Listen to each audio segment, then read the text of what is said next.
நாகமணி விஷயத்துல வேற யாராவது இப்படி பேசியிருந்தாங்கன்னா அவங்க கதையை முடிச்சிருப்பேன். என்னங்க ஆச்சு உங்களுக்கு? ஏன் இப்படி எல்லாம் பேசுறீங்க? எந்த உணர்வுகளுக்கும் எந்த ஆசைகளுக்கும் தன்னோட மனசுல எந்த இடமும் கொடுக்காதவ இந்த சேஷா. அப்படிப்பட்ட என் மனசுல திடீர்னு இப்படி ஒரு புது ஆசை எப்படி வரும்?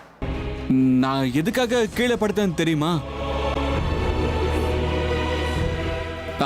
அது இவங்க கொரட்ட சத்தம் தாங்கவே முடியல.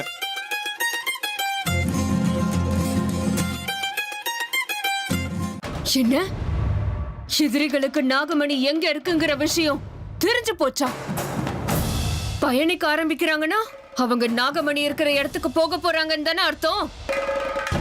அந்த நாகமணி இப்ப எங்க இருக்கு குருவே? அவங்க எங்க போக போறாங்க சொல்லுங்க. அவங்கள பின்தொடர்ந்து போய் ஒவ்வொருத்தரையும் கொத்தி சாகடிச்சிடுறேன். கொஞ்சம் பொறுமை வேணும் சேஷா. ஆத்திரப்படுறதுனால அவசரப்படுறதுனால நம்ம எதையுமே சாதிக்க முடியாது. போராட்டம் விவேகத்தோட இருக்கணும். அப்பதான் சுலபமா வெற்றி அடைய முடியும். நாகமணியோட இருப்பிடம் எதிரிகளுக்கு தெரிஞ்சு போச்சு. மகளே, அது அவங்க எல்லாம் தேடி கிளம்புறாங்கிற விஷயம் ஏதோ ஆண்டவன் அருளால எனக்கு தெரிய வந்ததுமா.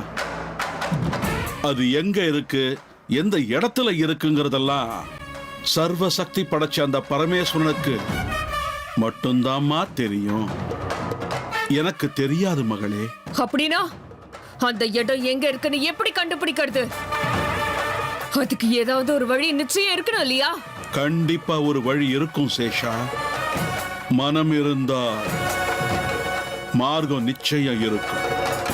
ஒரு விஷயம் மட்டும் உண்மை, அந்த நாகமணி முதல்ல எங்க இருந்ததோ மறுபடியும் அதே இடத்துல சேர்ற மாதிரி அந்த ஆண்டவன் ஏதாவது ஒரு வழி வச்சிருப்பான். எதிரிகளை பின்தொடர்ந்து அந்த நாகமணி எங்க இருக்குங்கிற விஷயத்தை தெரிஞ்சுக்கிறது மட்டும்தான் உன்னோட வேலை. சேஷா, இந்த காரியத்தை நீதான் மகளே செஞ்சாகணும். எதிரிகளை பின்தொடர்ந்து போ. அமிர்தா அதே வீட்டில் இருந்துகிட்டு யாருக்கும் சந்தேகம் வராத மாதிரி சூழ்நிலையை சமாளிக்கட்டும். எதிரிகளை எதிர்த்து நிக்க தயாராயிரு. ஆனா அந்த எதிரிகள் யாருன்னு சொல்லுங்க குருவே.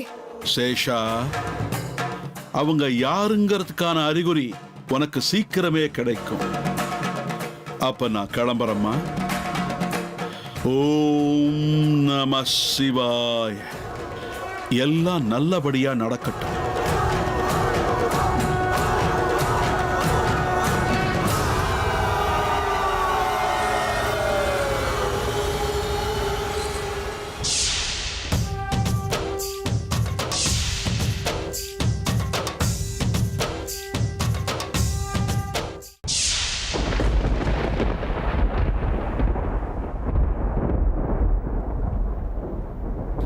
என்னாச்சுங்க அமிர்தா? பாட்டி சொன்னதை கேட்டுட்டு தேவையில்லாம ஃபீல் பண்ணிட்டு இருக்கீங்க போல. அப்படியெல்லாம் ஒண்ணும் இல்லையே. எல்லாம் எனக்கு தெரியும், விடுங்க. ஒரு வழியா இத்தனை நாள் தனித்தனியா இருந்த ரெண்டு படுக்கைகள் ஒன்னாகிற நேரம் வந்தாச்சு. ஓ சுவர்களே, கதவுகளே, ஜன்னல்களே கேளுங்க.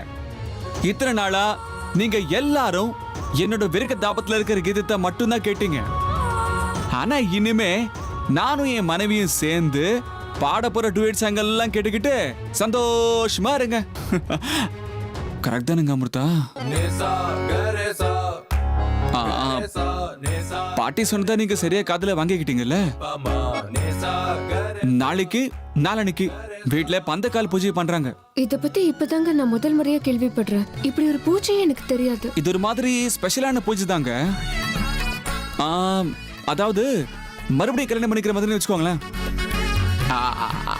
அதே பொண்டாட்டி கொடுத்தாங்க. நான் இன்னைக்கு பயங்கர சந்தோஷமா இருக்கேங்க. இந்த நாளைக்குங்கிறது எப்ப வரும்னு ஆர்வத்தோட காத்துக்கிட்டு இருக்கேன். மறுபடியும் கல்யாணம் மாதிரினா எனக்கு ஒன்றும் புரியல. அதாவது இப்போ நம்ம கல்யாணத்துல என்ன சாஸ்திரங்கள் எல்லாம் ஒரு வாட்டி நினைச்சு பாருங்க. தலைக்கு எண்ணெய் வைப்பாங்க, நலுங்கு வைப்பாங்க, வளையல் போடுவாங்க, கௌரி பூஜை, அதுக்கப்புறம் கல்யாணம். அதுக்கப்புறம் ஃபர்ஸ்ட் நைட்டு.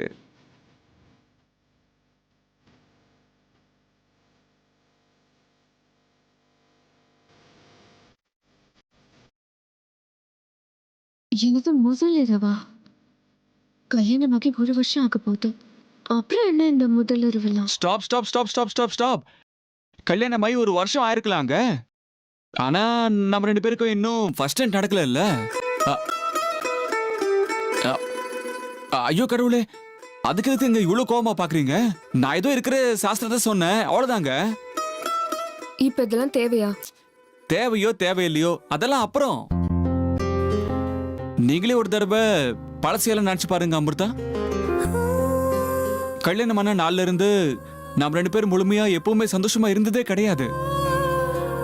சொல்லி வச்ச மாதிரி ஒண்ணு மாத்தி ஒண்ணு ஏதாவது பிரச்சனை தடங்கள். அதெல்லாம் முழுசா நிவர்த்தி ஆகணுங்கிறதுக்காக நம்ம 2 பேரோட வாழ்க்கை சந்தோஷமா இருக்கணுங்கிறதுக்காக சிம்பாலிக்கா அதெல்லாம் பண்றாங்கன்னு நினைச்சுக்கோங்களேன். குடும்பத்தோட இந்த சின்ன சந்தோஷத்துக்கு நாம தடையா இருந்தா சரியா இருக்குமா? ஆனா இந்த ஆனா அவனாலாம் எதுவும் வேண்டாங்க, விடுங்க. இந்த பூஜைங்கிறது ஒரு நம்பிக்கை. நமக்கு வேணுமோ வேணாமோ அதெல்லாம் அப்புறம். நாம 2 பேரும் பூஜை பண்றதால நம்ம குடும்பத்துக்கு அவங்க நம்பிக்கைக்கு நாம கொடுக்குற ஒரு கௌரவம் மரியாதை, அவ்வளவுதான். என்னோட அமிர்தா இதுல எனக்கு துணையா இருந்து என் குடும்பத்தோட நம்பிக்கைக்கு கௌரவம் கொடுப்பாங்கன்னு நான் நம்புறேங்க. என்னெல்லாம் நடக்கும் இந்த பூஜையில? இப்பதான் பாயிண்ட்டுக்கே வரீங்க. வரிசையா சொல்றேன் கேளுங்க. நாளைக்கு நம்ம வீட்டுக்கு நம்ம ஃபேமிலி புரோகிதர் எங்க பாரம்பரியமா பயன்படுத்தப்பட்ட பவித்திரமான பந்தக்கால வீட்டுக்கு கொண்டு வருவாரு. அதுக்கப்புறமா பைரவ பாபாவை கூப்பிட்டு அதுக்கு பிராண பிரதிஷ்டை எல்லாம் பண்ணி பந்தக்கால் முன்னாடி நானும் நீங்களும் பூஜைக்கு உட்காருவோம். அதுக்கப்புறமா நான் உங்களுக்கு மாங்கல்யம் தந்துனானேனா மம ஜீவன ஹேதுனா, ஆமாங்க, மறுபடியும் தாலி கட்டுவேன். இங்க பாருங்க, பூஜை வரைக்கும் ஓகே தான், மத்ததெல்லாம் கொஞ்சம் ஓவரா இருக்கு. இல்லங்க அமிர்தா, பூஜைனால அப்படிதாங்க. அதுல அதிகம் கம்மி எல்லாம் எதுவுமே.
பந்தக்கால் பூஜைக்கு அர்ஜுனுக்கும் அமிர்தாவுக்கும் நல்ல டிசைன் போட்டு மோதிரம் பண்ணணும்.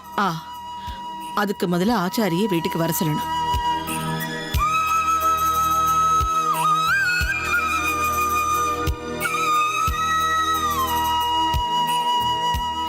பாட்டி, என்ன இதெல்லாம்? என்னாச்சு பாட்டி உங்களுக்கு? என்னடி என்னாச்சு? ஏன் இவ்வளவு கோவமா இருக்க? ராத்திரியோட ராத்திரியா நீங்க இந்த அளவுக்கு மாறுவீங்கன்னு நான் கொஞ்சம் கூட எதிர்பார்க்கல. என்னது, நான் மாறி போயிட்டேனா? என்ன சொல்ற மயூரி? உன் மனசுல எதையாவது கண்டதையும் கற்பனை பண்ணிக்கிட்டு பேசாத. நான் ஒன்னும் மாறல, அப்படியே தான் இருக்கேன். அப்படியா? சோ நீங்க மாறவே இல்லைன்றீங்க. அப்படின்னா அமிர்தாவும் அர்ஜுனும் நல்லா இருக்கணுன்றதுக்காக பூஜை பண்றீங்களே, அது என்ன? ஓ அதுவா? அதான் காலையில சொன்னனே பந்தக்கால் பூஜை செய்யறோன்னு. அத பத்தி தான் கேக்குறேன். அதெல்லாம் இப்ப எதுக்காக செய்றீங்கன்னு கேக்குறேன். ஏன் செய்யறோன்னு என்ன கேள்வி?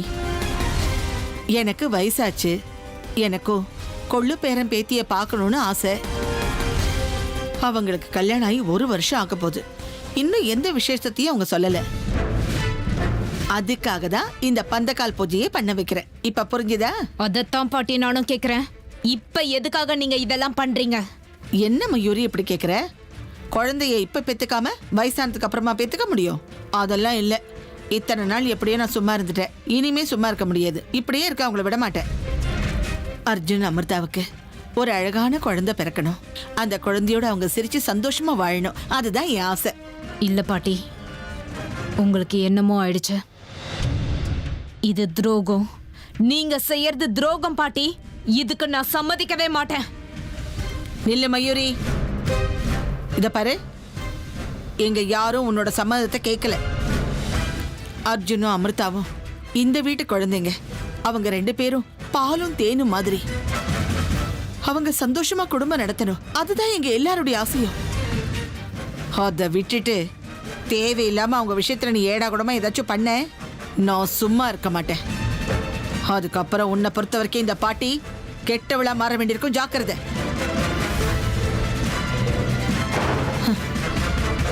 ச்சே, என்ன பொண்ணு இவ? ஏன் இப்படி எல்லாம் பேசுறா? நான் இப்ப என்ன பண்ணிட்டேன்? ஐயோ, சாஸ்திரிகள் ஆசாரிக்கெல்லாம் ஃபோன் பண்ணணும் மறந்துட்டேன். இவ ஒருத்தி. ஹலோ, வணக்கம் சாஸ்திரிகளே. நான் திரிவேணி பேசுறேன். நான் புரோகிதர் வேணும்னு கேட்டிருந்தேன்ல, அதான் அந்த பந்தக்கால் பூஜைக்கு. அவருக்கு சொல்லிட்டீங்களா? சரிங்க சாஸ்திரிகளே, சந்தோஷம். வச்சிடுறேன்.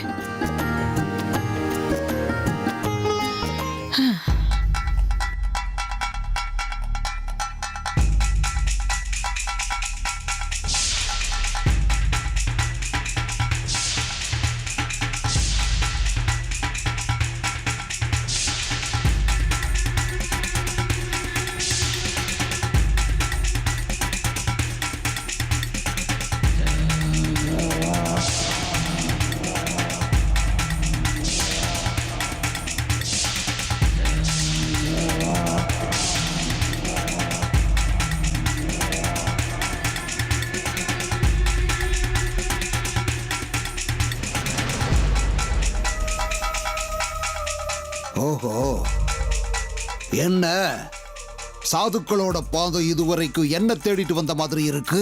கண்ணை மூடிக்கிட்டு பால் குடிக்கிற பழக்கம் பூனைகளுக்கு மட்டும் இருந்தா தான் நல்லா இருக்கும் பைரவா. என்ன மாதிரி உன்ன மாதிரி மனுஷங்களுக்கு அது வேண்டாம். ஏய் சன்யாசி, அமைதியா இருக்கேங்கிறதுக்காக வாய்க்கு வந்தபடி எல்லாம் பேசாத. என்ன சொல்ல வந்தையோ அதை சொல்லிட்டு போயிட்டே இரு. உங்ககிட்ட பேசிய நேரத்தை வீணாக்கிறதுக்கு எனக்கு விருப்பம் இல்லை. தவறுகள் மேல தவறுகள் செஞ்சு வாழ்க்கையை ஓட்டுறவங்களுக்கு இந்த தலகணம் ஆணவம் எல்லாம் சகஜம்தான் பைரவா. ஆனா இனிமேல் இது எதுவுமே நடக்க போறதில்லை, நடக்கவும் கூடாது. இதுவரைக்கும் நீ வாழ்க்கையை வாழ்ந்த விதம் உனக்கு சரியான பாடத்தை கத்துக் கொடுத்துருக்குன்னு நினைக்கிறேன். அதனால இனிமேலாவது இருக்க மாட்டேன், சும்மா இருக்க மாட்டேன். கண்டிப்பா நான் சும்மா இருக்க போறதில்ல சன்யாசி.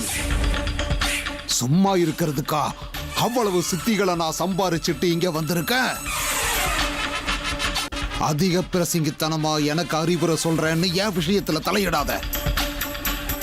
இந்த பைரவனோட சக்தியோட முழு சொரூபம் என்னன்னு உனக்கு தெரியாது. ஒழுங்கு மரியாதையா இங்கிருந்து போனேன்னா நல்லது. இதுக்கு பேரு தான் ஆணவம். இதுதான் உன்னோட பைத்தியக்காரத்தனம். இதுதான் அன்னைக்கு உன்னை அழிச்சதுங்கிறது ஞாபகம் இருக்குல்ல?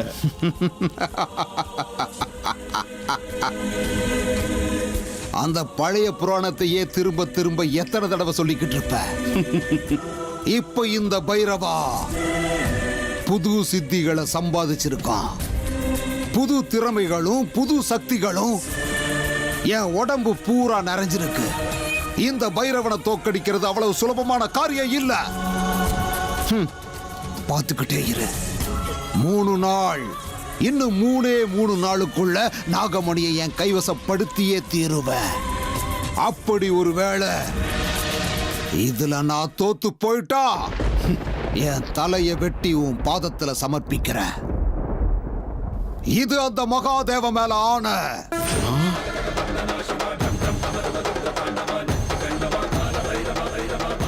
அது மட்டும் இல்ல சன்யாசி, முடிஞ்சா நீயும் அந்த நாகராணியும் சேர்ந்துக்கிட்டு என் காரியத்துக்கு தடை பண்ண முயற்சி பண்ணி பாருங்க.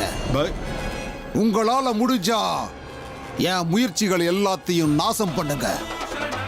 இது நான் உனக்கு விடுற சவால்.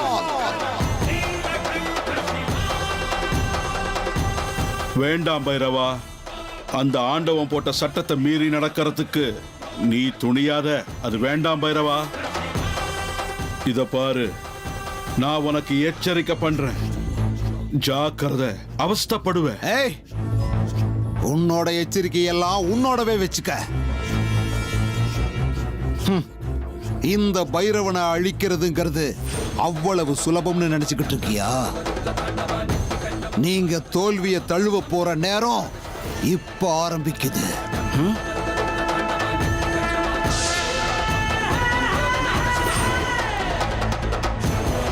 அமிர்தா, சேஷா, துஷ்ட பைரவனோட ஆட்டம் மறுபடியும் ஆரம்பிச்சிடுச்சு. உங்களுக்கு கஷ்ட காலங்கள் மறுபடியும் ஆரம்பிச்சாச்சு. இன்னும் 3 நாளைக்குள்ள அந்த நாகமணியை நீங்க கைவசப்படுத்தியே ஆகணும். அப்படி இல்லைன்னா இந்த துஷ்டர்களுக்கு அதை விட்டு கொடுத்துடும். இப்போதைக்கு உங்க முன்னாடி இருக்கிற வழி இந்த 2 தான்.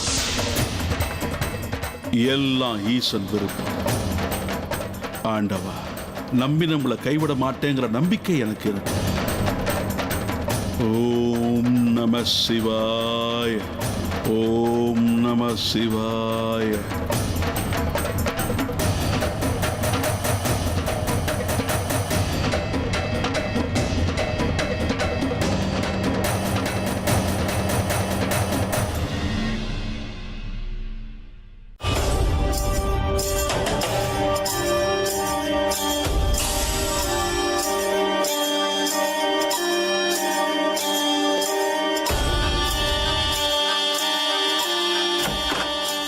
என்ன சேஷா, இந்த நேரத்துல எதுக்கு இங்க வர சொன்ன? அமிர்தா, இன்னொரு முக்கியமான ஒரு செய்தி எனக்கு கிடைச்சிருக்கு. நம்ம எதிரிகளை பத்தி. அத உன்கிட்ட சொல்லிட்டு போலாம் தான் வந்தேன். அப்படியா? என்னது? எதிரிங்க ஏற்கனவே நாகமணியை தேடி பயணிக்க ஆரம்பிச்சிட்டாங்க அமிர்தா.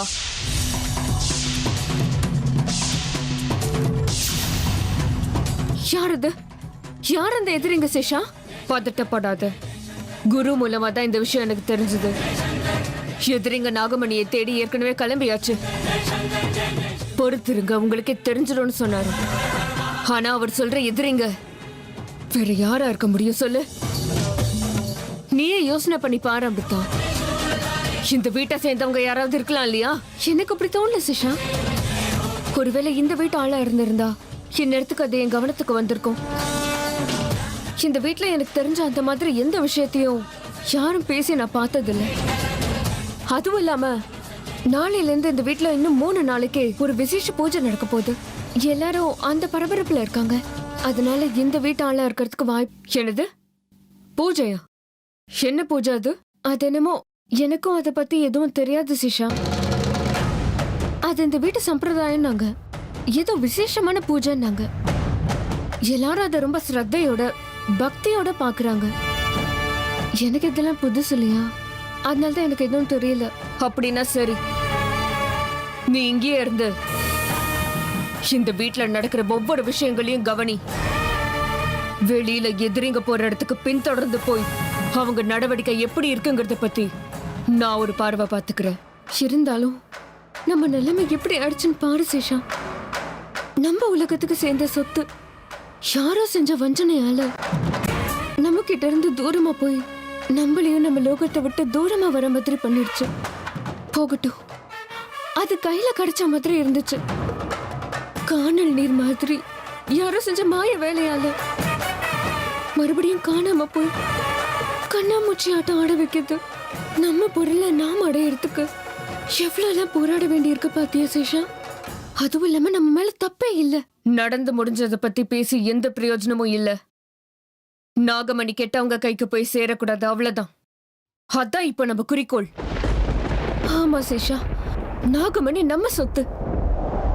அது மேல ஆசைப்படுறவங்க யாரா இருந்தாலும் அவங்கள சும்மா விடுற பேச்சுக்கே இடம் இல்ல. நாகமணி மேல ஆசைப்பட்ட அந்த ருத்ரனுக்கு எப்படிப்பட்ட சாவு வந்ததோ அதை விட ரொம்ப கொடூரமான சாவு மிஞ்சி இருக்கிற நம்ம மத்த எதிரிகளுக்கு காத்துக்கிட்டு இருக்குங்கிறது மட்டும் உறுதி.